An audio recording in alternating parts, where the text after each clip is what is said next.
This is the overview of the process and what we'll cover over the next 12 weeks.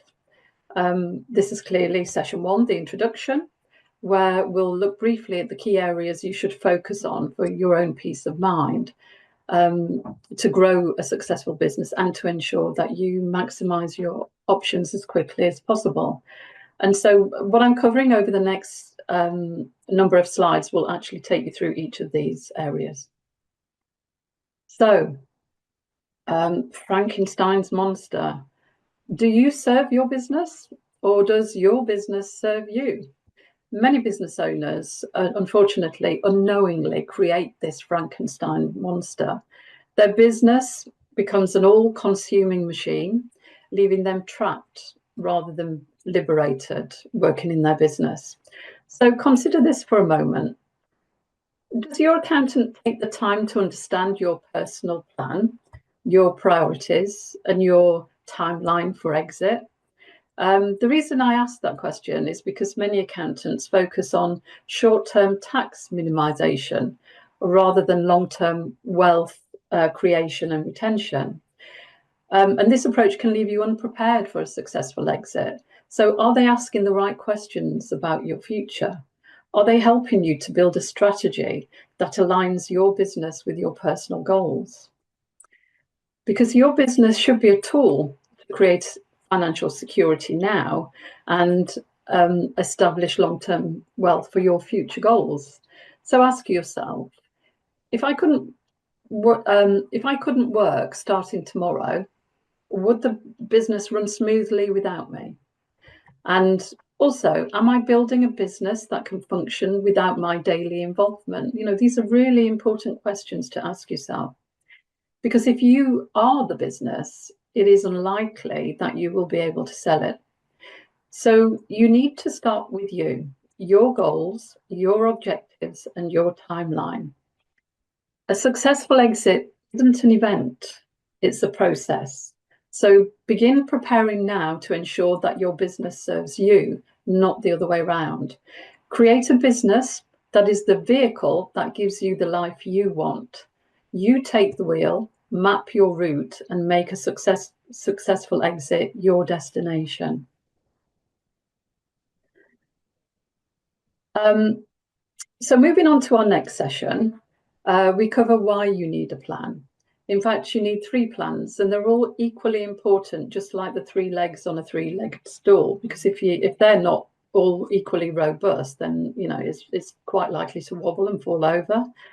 So you need a plan for you, your personal plan.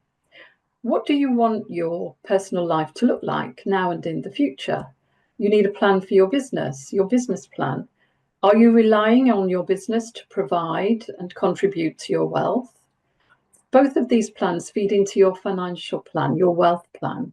We're looking at how you can provide means to support your desired lifestyle, whether that's continuing to work to support a current lifestyle for many more years to come because you absolutely love what you do and you have the work-life balance that you want now, or you're looking to fund your future retirement from profits of the business, or you intend to prepare and plan your business to create a sale.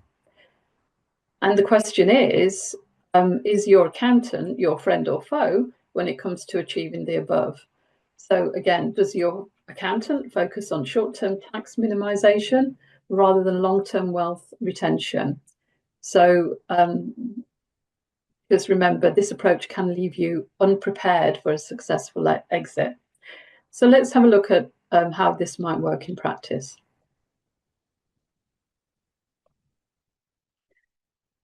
As with any journey, you must start by knowing exactly where you're starting out from. And we can do that by conducting a thorough assessment from which we can establish a to-do list. And this to-do list covers both your personal life and your business. We then work on the how. How are you going to implement your plan to ensure that you start ticking off everything on your to-do list that creates the value? And then by doing this on a consistent basis, completing all of those tasks that need to be carried out, to that should lead us to our destination with wealth created and all options on the table, so that we can get that completion, we can realize that value, and you can actually implement your exit strategy. And no one says you must exit. You'll do eventually, but you should hopefully have the options and have the choice. But if life throws you a curveball and your options change, then at least by going through this process, and here you're seeing the business by design methodology, then by going through this process, you know that you and your loved ones are financially protected, and you've done the best that you can to make that happen. So let's have a look at the business assessment, where we are now at the start point and where we need to be. So in terms of valuation, how much is your business worth today? How much does it need to be? How could you grow the value to close the gap? Saleability, what factors might prevent you from realizing the full value or selling your business? What needs to be done to address these? And systemization of key processes is really key here. Is the business transferable? Can you clearly identify and take steps to increase the value that will be transferred to the buyer? And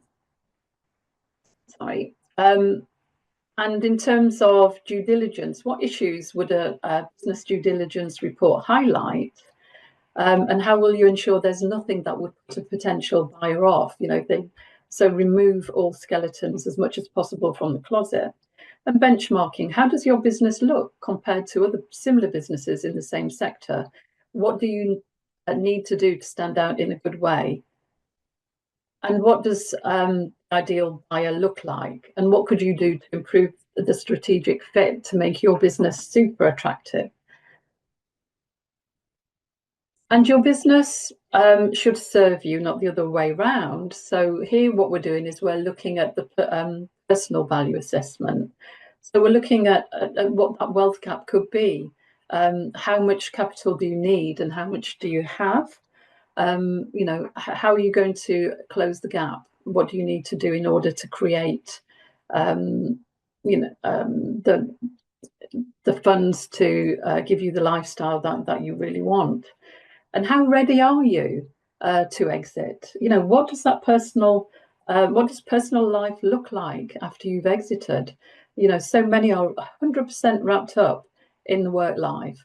You need to be thinking about what you will do if it's not work. What do you love to do? I bet many of you have forgotten, what you enjoyed doing years ago, if you're so wrapped up in your business. And personal life, how do you, absolutely to that point, how do you plan to keep yourself fulfilled, active and happy? What does that look like in practice? And how will you make that transition? What foundations are you laying? And, financial assessment, understanding what amount of money you need to create that lifestyle. You need to be able to visualize your future, understand your life goals and also your values, so that you can achieve a work-life balance, both in the short term but also in the long term.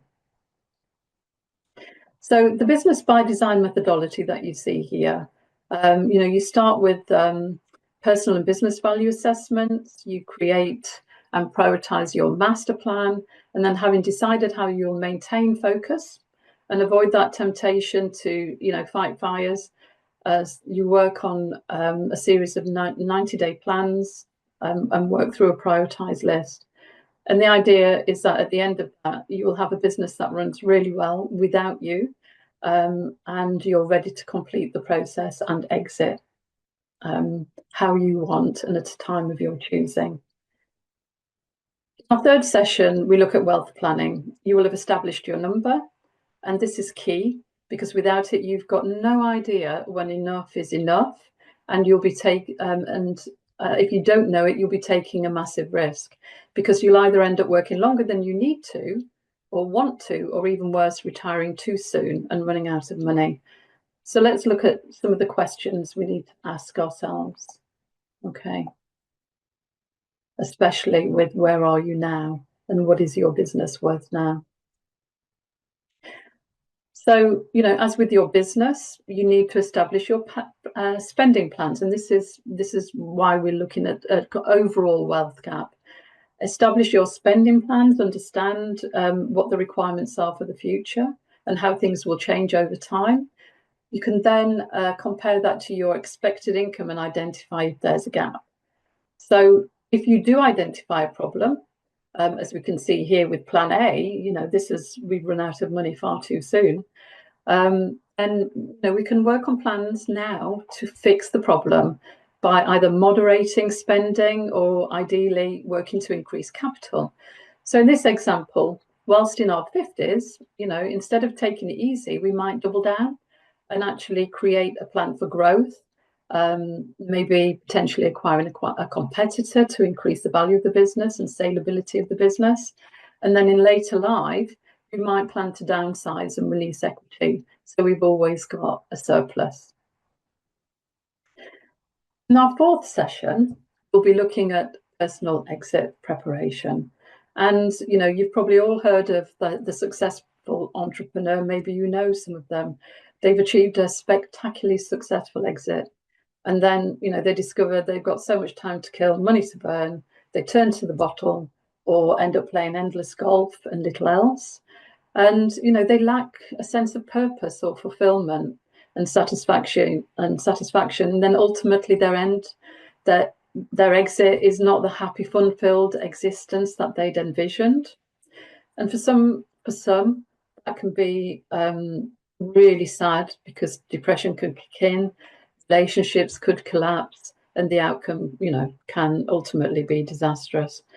So to avert this, you need to have a clear plan for what you will do to enjoy your life when you are not working anymore. Do start to think about how you would like that to look, because so many of us just get so wrapped up in the day-to-day life and just think, I'll deal with that when it happens. So if you've attended the financial management for business owners, then you'll be familiar with what I'm talking about.